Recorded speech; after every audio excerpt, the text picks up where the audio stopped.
Le Livre du ciel, tome 9, 4 octobre 1909.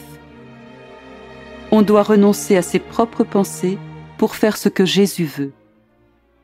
Je poursuivais dans mon état d'affliction à cause de la perte de mon bon Jésus. Comme à l'accoutumée, j'étais complètement occupé à méditer sur les heures de la Passion. J'en étais à l'heure où Jésus fut chargé du lourd bois de la croix. Le monde entier m'était présent, passé, présent et futur. Mon imagination semblait voir toutes les fautes de toutes les générations oppressant et écrasant le bienveillant Jésus, si bien que comparé à tous les péchés, la croix n'était qu'un brin de paille, l'ombre d'un poids. J'essayais de me serrer contre Jésus en lui disant « Vois ma vie, mon bien, je viens me tenir ici au nom de tous. Vois-tu toutes ces vagues de blasphème? Je me tiens ici pour te répéter que je te bénis au nom de tous. Combien de vagues d'amertume, de haine, de mépris, d'ingratitude et de manque d'amour. Je veux te consoler au nom de tous, t'aimer au nom de tous, te remercier, t'adorer et t'honorer au nom de tous. Cependant mes réparations sont froides, misérables et limitées, alors que toi, l'offensé, tu es infini. Par conséquent, je veux rendre infini mon amour et mes réparations. Et dans le but de les rendre infinis, immenses, sans fin, je m'unis à toi, à ta divinité, de même qu'au Père et au Saint-Esprit.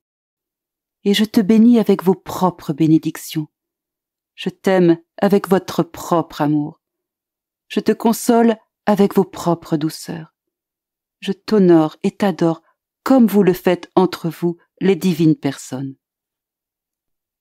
Qui pourrait dire tout ce qui sortait ainsi de mon intelligence, bien que je ne sois bonne qu'à dire des sottises? Je n'en finirais pas si je voulais tout dire.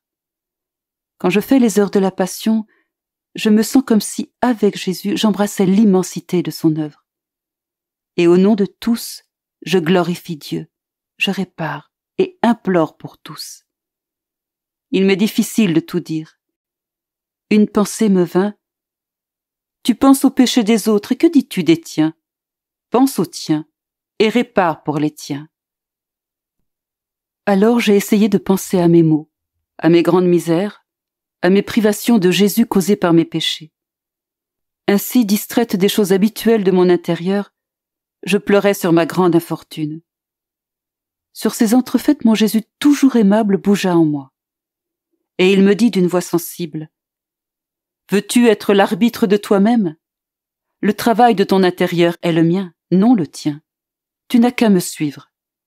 Le reste, je le fais moi-même. Tu dois cesser de penser à toi, ne rien faire d'autre que ce que je veux.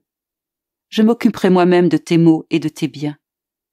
Qui peut te faire le plus de bien, toi ou moi? Et il se montra mécontent.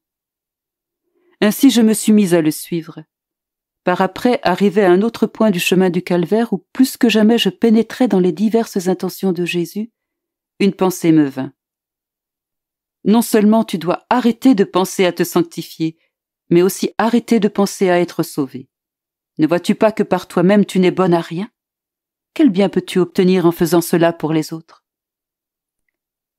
M'étant tournée vers Jésus, je lui dis: mon Jésus, ton sang, tes peines et ta croix ne sont-ils pas pour moi aussi?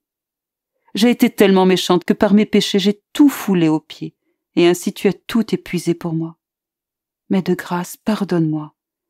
Et si tu ne veux pas me pardonner, laisse-moi ta volonté et je serai contente. Ta volonté est tout pour moi. Je suis restée seule sans toi, et toi seul peux savoir la perte que j'ai subie. Je n'ai personne. Les créatures sans toi m'ennuient. Je me sens dans la prison de mon corps comme une esclave enchaînée. Au moins, par pitié, ne m'enlève pas ta sainte volonté. En pensant à cela, je me distrayais de nouveau de ma méditation, et Jésus me dit d'une voix forte et imposante: tu ne veux pas arrêter ça? Veux-tu gâcher mon travail en toi? Je ne sais pas, c'est comme s'il avait fait taire ma pensée. Ensuite, j'ai tâché d'arrêter ça et de le suivre,